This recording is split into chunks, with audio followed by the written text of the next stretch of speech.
Out of the night. Out of the night comes the whispering voice of the night wind to tell another story of man's battle with fate. The true story today of a clever and impudent fraud that almost succeeded, but not quite.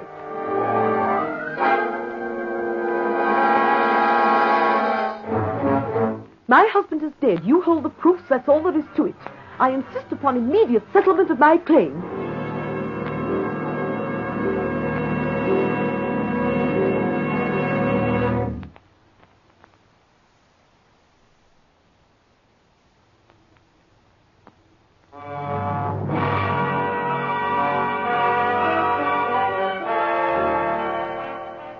Generally speaking, large-scale insurance frauds are a product of the present century. But this is the story of one that happened more than 80 years ago, and which remains today one of the most daring of them all. It began one day in 1875, when an attractive woman dressed in black presented herself to the manager of a leading Paris insurance company. Madame Dua, I believe. Yes. Won't you be seated, please? Oh, thank you. Now, what can I have the privilege of doing for you? My husband, Vital Dua, recently took out a life insurance policy with your company for 100,000 francs. I have it here. Oh, yes, I remember the gentleman well. A big man, very genial. A wine merchant of Bordeaux, if my memory is not at fault. That is so. I have come all the way from there to see you. Indeed? Why? To report his death. But surely Madame cannot be serious. Why not? Well, Monsieur Dua seemed such a robust, healthy man. Our doctor who examined him passed him as a first-class risk. Ways of Providence are inscrutable, monsieur. True. When and where did this unfortunate event occur? A fortnight ago. My husband went to London on business. Little did I know as I said goodbye that it would be the last time I would see him. Oh, now, Madame must be brave. Oh, forgive me.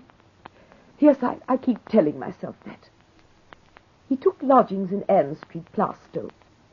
There on November 29th, he died suddenly, apparently with no warning whatever of aneurysm of the heart. Oh, here is a certificate from the physician who attended him. It is signed, as you see, in the name of Dr. Critty. Yes. Very unfortunate. Very unfortunate indeed. And here is another certificate from the Registrar of Deaths in London.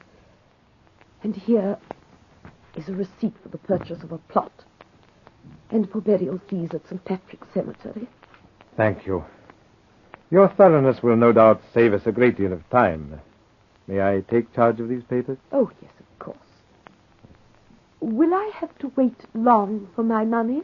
Oh, no more than a few days. There are just one or two little matters, formalities, you understand.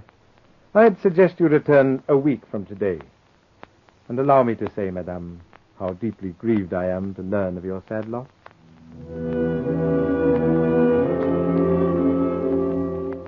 But when Madame Dua returned a week later, it wasn't quite as easy as she had thought.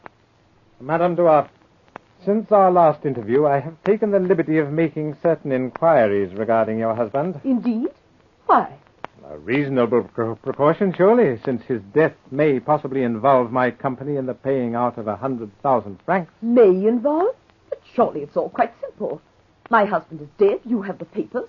What other question arises? Madam, 2 months ago, your husband filed a petition of bankruptcy. That is so, but I don't see... Among his creditors in Bordeaux, there is a general feeling that it was a bankruptcy of convenience rather than necessity. Are you insinuating? I insinuate nothing, Madame. I merely state that these suspicions became so strong that the police were induced to issue a warrant for your husband's arrest. That is the real reason why he went to London. Even if it was, I do not see that it has anything to do with you. Perhaps not. Nevertheless... My husband is dead. You hold the proofs. That's all there is to it. I insist upon immediate settlement of my claim. It shall be settled when we have completed our inquiries, madam, not the day before. I am entitled to the money, and if I don't get it, I warn you, I shall seek legal assistance. That is your privilege, of course. Good day, madam.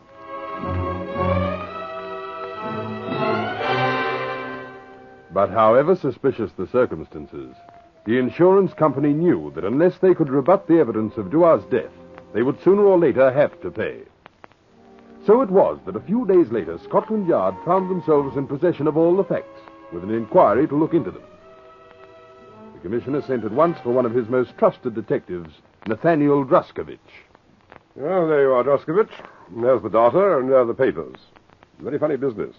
See what you can make of it. If these certificates are authentic, Duar must be dead and buried. The insurance company thinks that his death occurred just a trifle too conveniently. They believe that a man who's committed a bankruptcy fraud is also capable of committing an insurance fraud.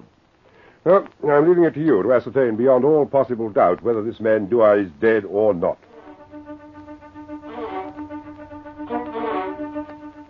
Druskovich's inquiries took him first to the house in Ann Street, Plaistow, where Duar was supposed to have died.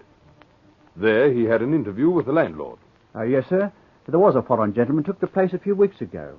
Called himself Bernardi. Was he a big, jovial, prosperous-looking man, aged about 45? Why, yes, sir. That description fits him perfectly, sir. Did he have any references? No, sir. He gave me no references. He did better than that. Paid me a month's rent down, and that was good enough for me. Said he wanted a place where he could look after a sick friend. Did you see anything of this friend? No. You see, Mr. Bernardi had only been here a couple of days when his friend died. Something wrong with his heart, I believe. Most unfortunate. Very sudden indeed. There was a funeral, I suppose? Oh, yes, quite a grand one. He buried his friend in St. Patrick's Cemetery. And then? Well, that's all I can tell you, sir. You see, Mr. Bernardi packed his things the same night, and he went off, and I haven't seen him since.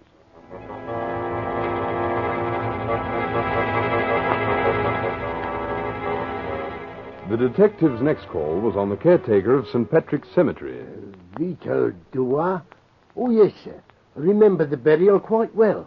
Such an unusual name, you see. The arrangements were made by a foreigner, a Mr. Bernardi, I believe. That's so. A very pleasant gentleman indeed.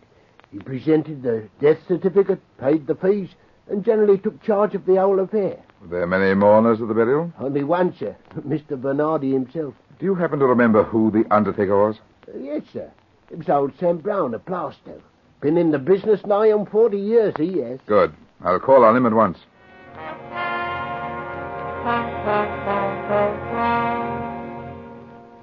Yes, I recall the gentleman quite well.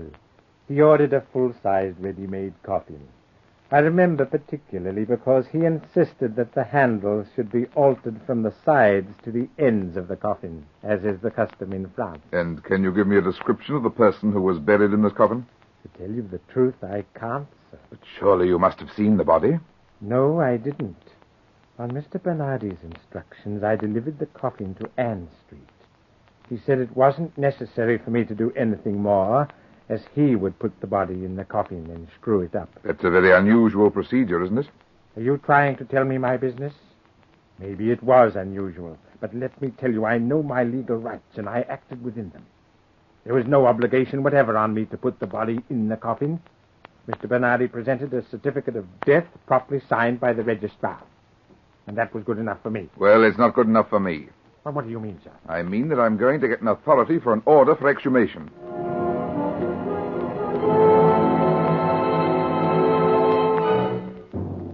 2 nights later, the newly turned earth was disturbed once more, and the coffin was brought to the surface. All right. Yeah, there. Unscrew the lid. Yes, sir. All the same, I don't think it's right that we should disturb the rest of the dead like this. It's desecration. That's what it is. Stop grumbling and get on with your job. No good will come of it.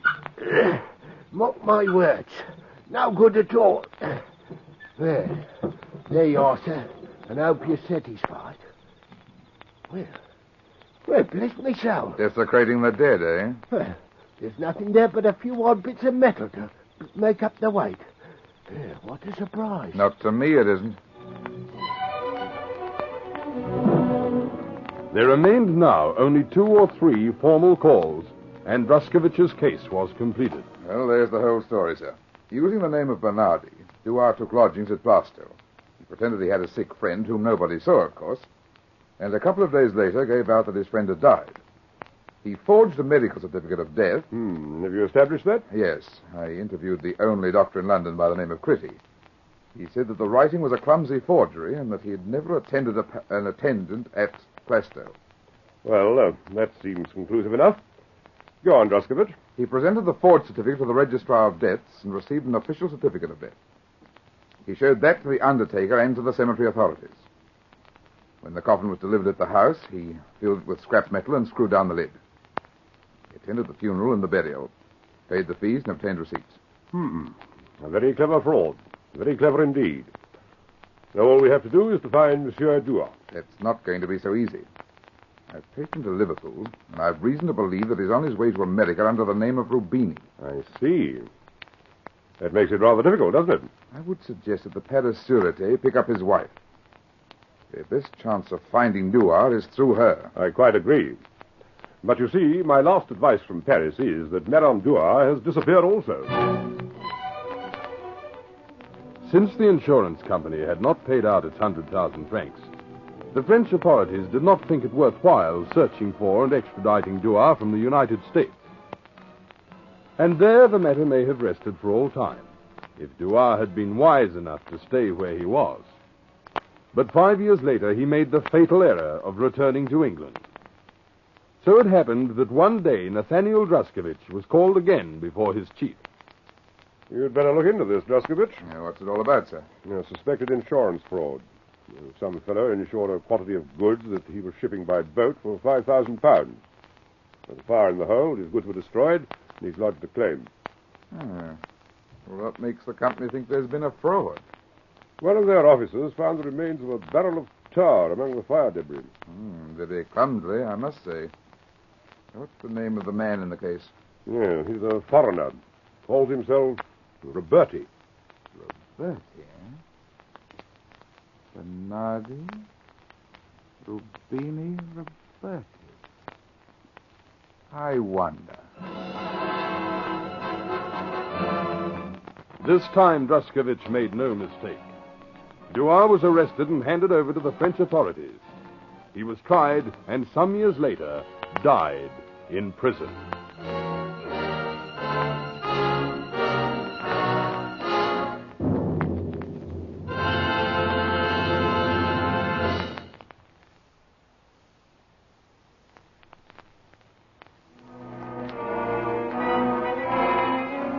Out of the night comes the whispering voice of the night wind, bringing you stories taken from the highway of life.